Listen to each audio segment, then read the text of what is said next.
जय हिंद दोस्तों, स्वागत है आपका मंजू एकेडमी पर। दोस्तों आज हम लेकर आए हैं साइंस के टॉप 10 वीवीआई ऑब्जेक्टिव क्वेश्चन जो दोस्तों परीक्षा में बार बार पूछा जाता है। तो दोस्तों शुरू से अंत तक बने रहिएगा, सभी क्वेश्चन को हम लोग विस्तार से जानेंगे।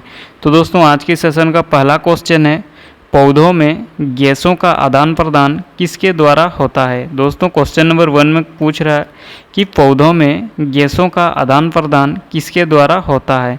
इसमें 4 ऑप्शन है दोस्तों। ऑप्शन ए में जड़ दिया हुआ है, ऑप्शन बी में रंध्र, ऑप्शन सी में तना और ऑप्शन डी में दिया है पत्ता। तो इस प्रश्न का सही आंसर होगा दोस्तों ऑप्शन बी रंध्र। पौधों में गैसों का आदान प्रदान रंध्र के द्वारा होता है। किसके द्वारा दोस्तों पौधों में गैसों का आदान प्रदान होता है?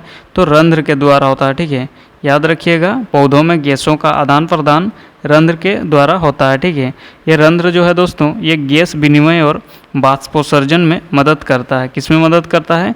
तो ये दोस्तों गैस विनिमय और बाष्पोत्सर्जन में मदद करता है। ठीक है, तो सही आंसर होगा ऑप्शन बी रंध्र। चलिए नेक्स्ट क्वेश्चन देखते हैं। नेक्स्ट है क्वेश्चन नंबर 2, मानव शरीर की सबसे बड़ी ग्रंथि कौन सी है। दोस्तों क्वेश्चन नंबर 2 में पूछा जा रहा है कि मानव शरीर की सबसे बड़ी ग्रंथि कौन सी है। तो सबसे बड़ी ग्रंथि है दोस्तों यकृत। तो सही आंसर हो जाएगा ऑप्शन ए। ठीक है, यकृत जिसको अंग्रेजी में लीवर कहते हैं, अंग्रेजी में दोस्तों यकृत को लीवर कहते हैं। ठीक है, तो लीवर दोस्तों मानव शरीर की सबसे बड़ी ग्रंथि है। तो इस प्रश्न का सही आंसर ऑप्शन ए। यकृत दोस्तों पीत का निर्माण करता है। याद रखिएगा कि यकृत पीत का निर्माण करता है जो दोस्तों पाचन में सहायक करता है। ठीक है, यकृत जो है ये पीत का निर्माण करता है। और अग्नाशय दोस्तों पूछा जाता है अग्नाशय के बारे में भी, तो याद रखिएगा अग्नाशय मानव शरीर की दूसरी सबसे बड़ी ग्रंथि है। मानव शरीर की सबसे बड़ी ग्रंथि बोलने से आंसर दीजिएगा यकृत, और मानव शरीर की दूसरी सबसे बड़ी ग्रंथि बोलने से अग्नाशय आंसर दीजिएगा। ठीक है, नेक्स्ट है क्वेश्चन नंबर 3, पौधों में भोजन का निर्माण कहाँ होता है। दोस्तों क्वेश्चन नंबर 3 में पूछा जा रहा है कि पौधों में भोजन का निर्माण कहाँ होता है। तो इस प्रश्न का सही आंसर होगा ऑप्शन बी पत्ती। पौधों में भोजन का निर्माण पत्तियों में होता है। कहाँ पर होता है दोस्तों पौधों में जो भोजन का निर्माण? तो ये पत्तियों में होता है। ठीक है, पौधों में भोजन का निर्माण मुख्य रूप से उनकी पत्तियों में होता है। इसी प्रक्रिया को दोस्तों प्रकाश संश्लेषण कहा जाता है। याद रखिएगा इसी प्रक्रिया को प्रकाश संश्लेषण कहा जाता है। दोस्तों पत्तियां सूर्य के प्रकाश, क्लोरोफिल, जल और कार्बन डाइऑक्साइड का उपयोग करके भोजन तैयार करती है। किसके द्वारा दोस्तों भोजन तैयार करती है? तो पत्तियां जो है सूर्य के प्रकाश, क्लोरोफिल, जल और कार्बन डाइऑक्साइड का उपयोग करके भोजन तैयार करती है।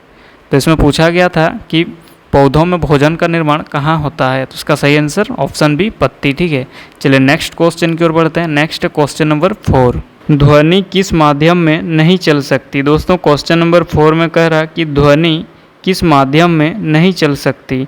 इसमें 4 ऑप्शन है। पहला ऑप्शन में है ठोस, दूसरा में है द्रव, तीसरा में गैस और ऑप्शन डी यानी चौथा नंबर ऑप्शन में निर्वात दिया है। तो इस प्रश्न का सही आंसर होगा ऑप्शन डी निर्वात। निर्वात में दोस्तों ध्वनि नहीं चल सकती है। कहाँ पर दोस्तों ध्वनि नहीं चल सकती है? तो निर्वात में। ध्वनि तरंगों को दोस्तों आगे बढ़ने के लिए किसी न किसी माध्यम जैसे ठोस, द्रव, गैस ये सब की आवश्यकता होती है। निर्वात में दोस्तों कोई कण नहीं होते हैं जो कंपन को एक स्थान से दूसरे स्थान तक पहुंचा सके। इसीलिए दोस्तों ध्वनि निर्वात में यात्रा नहीं कर सकती। ठीक है, तो इसमें पूछा गया है कि ध्वनि किस माध्यम में नहीं चल सकती। तो ध्वनि दोस्तों निर्वात में नहीं चल सकती। ठीक है, तो सही answer option D. Next question की ओर बढ़ते हैं। नेक्स्ट दोस्तों क्वेश्चन नंबर 5, ओम का नियम किससे संबंधित है। क्वेश्चन नंबर 5 में कह रहा है ओम का नियम किससे संबंधित है। तो इस प्रश्न का सही आंसर होगा दोस्तों ऑप्शन ए विद्युत। ओम का नियम विद्युत से संबंधित है। ओम का नियम यह दोस्तों विद्युत धारा, विभवांतर और प्रतिरोध के बीच संबंध बताता है। किसके बीच संबंध को बताता है? तो दोस्तों ओम का नियम विद्युत धारा, विभवांतर और प्रतिरोध के बीच संबंध को बताता है। ओम का नियम दोस्तों याद रखिएगा V बराबर आई आर होता है। ठीक है, V बराबर आई इंटू आर। तो इस प्रश्न में पूछा गया था ओम का नियम किससे संबंधित है।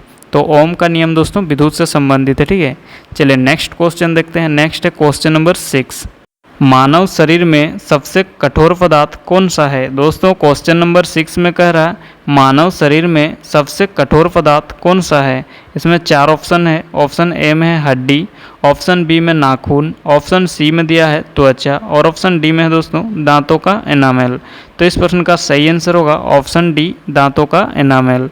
कौन सा सही होगा, तो ऑप्शन डी दांतों का एनामेल दोस्तों मानव शरीर की सबसे कठोर पदार्थ है। तो चलिए नेक्स्ट क्वेश्चन की ओर बढ़ते हैं। नेक्स्ट क्वेश्चन नंबर 7, न्यूटन का प्रथम नियम किससे संबंधित है। दोस्तों क्वेश्चन नंबर 7 में कह रहा है कि न्यूटन का प्रथम नियम किससे संबंधित है। तो इस प्रश्न का सही आंसर होगा ऑप्शन ए जड़त्व। दोस्तों न्यूटन का प्रथम नियम जड़त्व से संबंधित है। न्यूटन गति का प्रथम नियम को ही दोस्तों जड़त्व का नियम भी कहते हैं। न्यूटन का प्रथम नियम को ही जड़त्व का नियम भी कहते हैं। ठीक है दोस्तों, न्यूटन गति का प्रथम नियम यह कहता है कि यदि कोई वस्तु विराम अवस्था में है तो वह विराम में ही रहेगी। न्यूटन गति का प्रथम नियम कहता है कि यदि कोई वस्तु विराम अवस्था में है तो वह विराम में ही रहेगी, और यदि एक समान गति से सीधी रेखा में चल रही है तो वो चलती ही रहेगी जब तक कि उस पर कोई बाहरी बल न लगाया जाए।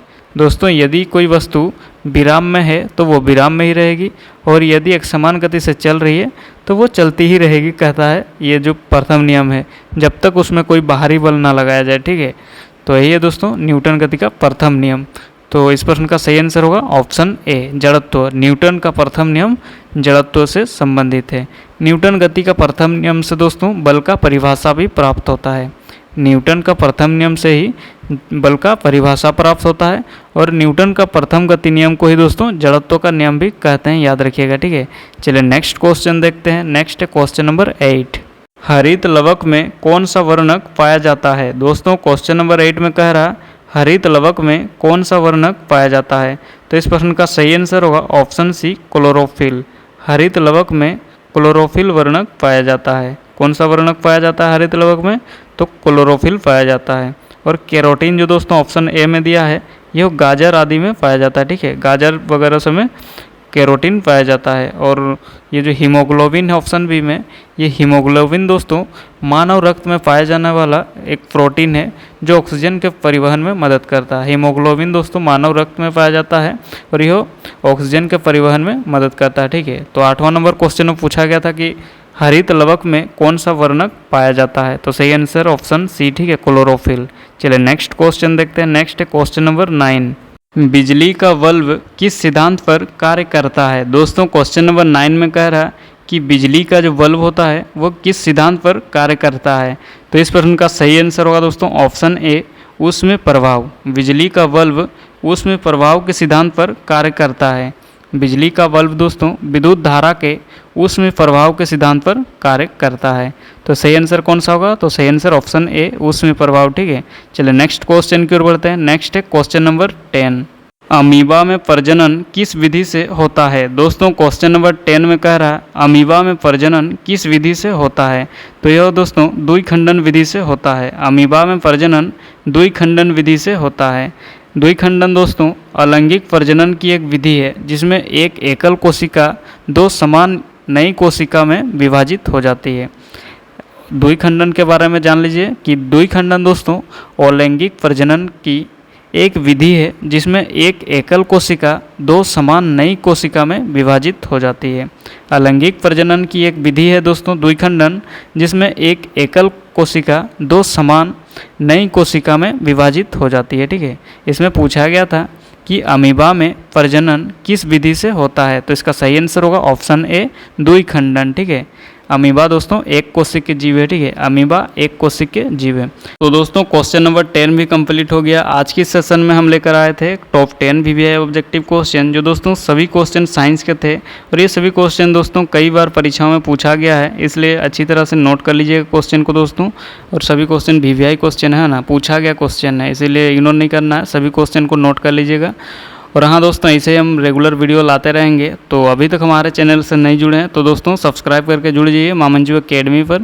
और हाँ दोस्तों, वीडियो अच्छा लगा तो लाइक कर दीजिए। ठीक है, तो ठीक है दोस्तों, आज के इस सेशन को यहीं पर रखते हैं। मिलते हैं नेक्स्ट वीडियो में, तब तक के लिए जय हिंद, वंदे मातरम।